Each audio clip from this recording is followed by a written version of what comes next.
ಬಾಂಗ್ಲಾದೇಶ ಅಂತೂ ಕಳೆದ 3-4 ತಿಂಗಳಿಂದ ಅಲ್ಲಿನ ರಾಜಕೀಯ ಬಿಕ್ಕಟ್ಟು ಅಲ್ಲೋಲ ಕಲ್ಲೋಲ. ಮತ್ತೊಂದು ಮಹತ್ತರ ಹೆಜ್ಜೆಯನ್ನ ಇಡ್ತಾ ಇದೆ ಬಾಂಗ್ಲಾದೇಶ. Guarantee guarantee guarantee. ಇದು ಗ್ಯಾರಂಟಿ ನ್ಯೂಸ್, ಸುದ್ದಿ ಖಚಿತ, ನ್ಯಾಯ ನಿಶ್ಚಿತ. ನಮಸ್ತೆ ವೀಕ್ಷಕರೇ, ನಾನು ಅಖಿಲೇಶ್ ದಬ್ಬೆಕಟ್ಟೆ. ಅದು ಜಾತ್ಯತೀತ ರಾಷ್ಟ್ರ.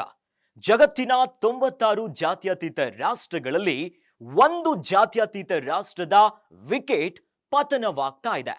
ಅದುವೇ ಭಾರತದ ನೆರೆಯ ರಾಷ್ಟ್ರ ಬಾಂಗ್ಲಾದೇಶ. ಬಾಂಗ್ಲಾದೇಶ ಅಂತೂ ಕಳೆದ 3-4 ತಿಂಗಳಿಂದ ಅಲ್ಲಿನ ರಾಜಕೀಯ ಬಿಕ್ಕಟ್ಟು ಅಲ್ಲೋಲ ಕಲ್ಲೋಲ, ಇನ್ನು ಬಾಂಗ್ಲಾದಲ್ಲಿರುವಂತಹ ಮೈನಾರಿಟಿಯವರ ಮೇಲೆ ಆಗ್ತಿರುವಂತಹ ದೌರ್ಜನ್ಯಕ್ಕೆ ಇಡೀ ಜಗತ್ತಿನ ಗಮನವನ್ನ ಸೆಳೆದಿತ್ತು. ಆದ್ರೆ ಈಗ ಮತ್ತೊಂದು ಮಹತ್ತರ ಹೆಜ್ಜೆಯನ್ನ ಇಡ್ತಾ ಇದೆ ಬಾಂಗ್ಲಾದೇಶ. ಅದುವೇ ಬಾಂಗ್ಲಾದೇಶವನ್ನ ಇಸ್ಲಾಮಿಕ್ ರಾಷ್ಟ್ರ ಮಾಡಲು ಅಲ್ಲಿನ ಮಧ್ಯಂತರ ಸರ್ಕಾರ ಸಜ್ಜಾಗ್ತಾ ಇದೆ. ಹಾಗಾದ್ರೆ ಬಾಂಗ್ಲಾದೇಶ ಜಾತ್ಯತೀತದಿಂದ ಈಗ ಇಸ್ಲಾಮಿಕ್ ರಾಷ್ಟ್ರ ಆಗುತ್ತಾ? ಇದಕ್ಕೆ ಯಾವ್ಯಾವ ಹೆಜ್ಜೆಯನ್ನ ಇಡ್ತಾ ಇದೆ, ಅಲ್ಲಿನ ಅಲ್ಪಸಂಖ್ಯಾತರ ಮೇಲೆ ಯಾವ್ಯಾವ ಪರಿಣಾಮಗಳು ಬೀರುತ್ತೆ, ಇವೆಲ್ಲದರ ಕಂಪ್ಲೀಟ್ ಡೀಟೇಲ್ಸ್ ಅನ್ನ ಎಕ್ಸ್ಪ್ಲೈನ್ ಮಾಡ್ತಾ ಹೋಗ್ತೀನಿ. ಮಾಜಿ ಪ್ರಧಾನಿ ಶೇಖ್ ಹಸೀನಾ ಪದಚ್ಯುತಿಯ ಬಳಿಕ ಹಿಂದೂಗಳ ಮೇಲಿನ ದಾಳಿ, ದೇಗುಲಗಳ ಮೇಲಿನ ದಾಳಿಯ ಮೂಲಕ ಸುದ್ದಿಯಲ್ಲಿರುವಂತಹ ನೆರೆಯ ಬಾಂಗ್ಲಾದೇಶ ಇದೀಗ ಇಸ್ಲಾಮಿಕ್ ದೇಶವಾಗಿ ಬದಲಾಗುವತ್ತ ಹೆಜ್ಜೆ ಇಟ್ಟಿರುವ ಸುಳಿವು ನೀಡಿಬಿಟ್ಟಿದೆ. ಇಂಥದ್ದೊಂದು ಗುಮಾನಿಗೆ ಪೂರಕವಾಗುವಂತೆ ದೇಶದ ಸಂವಿಧಾನದಿಂದ ಜಾತ್ಯತೀತ ಮತ್ತು ಸಮಾಜವಾದ ಪದವನ್ನ ತೆಗೆದು ಹಾಕುವಂತೆ ಬಾಂಗ್ಲಾದೇಶದ ಮಧ್ಯಂತರ ಸರ್ಕಾರ ಹೈಕೋರ್ಟ್ಗೆ ಕೋರಿದೆ. ಇಷ್ಟೇ ಅಲ್ಲ, ಬಾಂಗ್ಲಾದೇಶದ ಪಿತಾಮಹ ಮುಜಿಬುರ್ ರೆಹಮಾನ್ ಅವರ ರಾಷ್ಟ್ರಪಿತ ಪಟ್ಟವನ್ನು ಕೂಡ ತೆಗೆದು ಹಾಕಬೇಕು ಅಂತ ಪಟ್ಟು ಹಿಡಿದಿದ್ದಾರೆ. ಸರ್ಕಾರದ ಇಂಥ ಯತ್ನಗಳ ಬೆನ್ನಲ್ಲೇ ಮೊಹಮ್ಮದ್ ಯೂನಸ್ ಸರ್ಕಾರ ಇದಕ್ಕೆ ಒಪ್ಪಿ ಬಾಂಗ್ಲಾವನ್ನು ಜಾತ್ಯತೀತ ರಾಷ್ಟ್ರದಿಂದ ಪಾಕಿಸ್ತಾನದಂತೆಯೇ ಇಸ್ಲಾಮಿಕ್ ದೇಶ ಅಂತ ಘೋಷಿಸುವ ಸಾಧ್ಯತೆ ಕೂಡ ಇದೆ. ಬಾಂಗ್ಲಾದ ಹಿಂದಿನ ಸರ್ಕಾರ ಅಂದ್ರೆ ಶೇಖ್ ಹಸೀನಾ ಸರ್ಕಾರ ಸಂವಿಧಾನಕ್ಕೆ ಕೆಲವು ತಿದ್ದುಪಡಿಗಳನ್ನ ತಂದಿದ್ರು.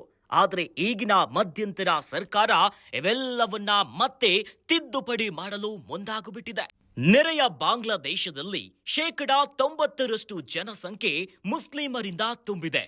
ಹೀಗಾಗಿ ಜಾತ್ಯತೀತ ಎಂಬ ಪದ ನಿರರ್ಥಕ. ಹೀಗಾಗಿ ಸಂವಿಧಾನಕ್ಕೆ ಕೆಲ ಬದಲಾವಣೆಗಳನ್ನ ಮಾಡಿದರೆ ದೇಶದ ಪ್ರಜಾಪ್ರಭುತ್ವ ಮತ್ತು ಐತಿಹಾಸಿಕ ನೀತಿಗಳು ಸರಿ ಹೊಂದುತ್ತದೆ ಅನ್ನೋದು ಬಾಂಗ್ಲಾದೇಶದ ಮಧ್ಯಂತರ ಸರ್ಕಾರದ ವಕಾಲತ್ತಾಗಿದೆ. ಇದೀಗ ಮೊಹಮ್ಮದ್ ಯೂನಸ್ ನೇತೃತ್ವದ ಮಧ್ಯಂತರ ಸರ್ಕಾರದ ಪರವಾಗಿ ಹೇಳಿಕೆ ನೀಡಿರುವ ಅಟಾರ್ನಿ ಜನರಲ್ ಮೊಹಮ್ಮದ್ ಅಸ್ಜುಮಾನ್ ಈ ಹಿಂದೆ ಅಲ್ಲಾನಲ್ಲಿ ನಿರಂತರ ನಂಬಿಕೆ ಮತ್ತು ವಿಶ್ವಾಸ ಇತ್ತು. ಅದು ಈಗ ಮೊದಲಿನಂತೆ ಮರುಕಳಿಸಬೇಕು. ದೇಶವು ಎಲ್ಲಾ ಧರ್ಮಗಳ ಆಚರಣೆಯಲ್ಲಿ ಸಮಾನ ಹಕ್ಕುಗಳು ಮತ್ತು ಸಮಾನತೆಯನ್ನ ಖಾತ್ರಿಪಡಿಸುತ್ತದೆ ಎಂದು ಆರ್ಟಿಕಲ್ 2A ನಲ್ಲಿ ಹೇಳಲಾಗಿದೆ. ಆದರೆ ಆರ್ಟಿಕಲ್ 9 ಬಂಗಾಳಿ ರಾಷ್ಟ್ರೀಯತೆ ಬಗ್ಗೆ ಮಾತನಾಡುತ್ತದೆ. ಇದು ಪರಸ್ಪರ ವಿರುದ್ಧಾರ್ಥಕವಾಗಿದೆ ಅಂದಿದ್ದಾರೆ. ಅಲ್ಲದೆ ಮುಜಿಬುರ್ ರೆಹಮಾನ್ ಅವರನ್ನ ಸಂವಿಧಾನದಲ್ಲಿ ರಾಷ್ಟ್ರಪಿತ ಅಂತ ನಮೂದಿಸಿದ್ದು ವಾಕ್ ಸ್ವಾತಂತ್ರ್ಯದ ಪ್ರಕಾರ ತಪ್ಪು. ಅವರ ಕೊಡುಗೆಗಳನ್ನ ನಾವು ಗೌರವಿಸೋಣ, ಆದ್ರೆ ಅವುಗಳನ್ನ ಹೇಗೆ ಸಂಬೋಧಿಸಬೇಕು ಎಂದು ಸಂವಿಧಾನದಲ್ಲಿ ಹೇಳಿದ್ದು ಬಲವಂತದ ಹೇರಿಕೆಯಂತ ವಾದಿಸಿದರು. ನೋಡಿದ್ರಲ್ಲ ವೀಕ್ಷಕರೇ, ಬಾಂಗ್ಲಾದೇಶ ಎಷ್ಟು ದಿನ ಜಾತ್ಯತೀತ ರಾಷ್ಟ್ರವಾಗಿತ್ತು, ಆದ್ರೆ ಅದೆಷ್ಟು ಹಿಂಸಾಚಾರಗಳು, ಇನ್ನು ಅಲ್ಪಸಂಖ್ಯಾತರ ಮೇಲೆ ಒಂದಲ್ಲ ಒಂದು ಹಿಂಸಾಚಾರಗಳು ವರದಿ ಆಗ್ತಾನೆ ಇತ್ತು. ಆದ್ರೆ ಈಗ ಅಲ್ಲಿನ ಮಧ್ಯಂತರ ಸರ್ಕಾರ ಇಸ್ಲಾಮಿಕ್ ರಾಷ್ಟ್ರ ಮಾಡಲು ಸಜ್ಜಾಗ್ತಾ ಇದೆ.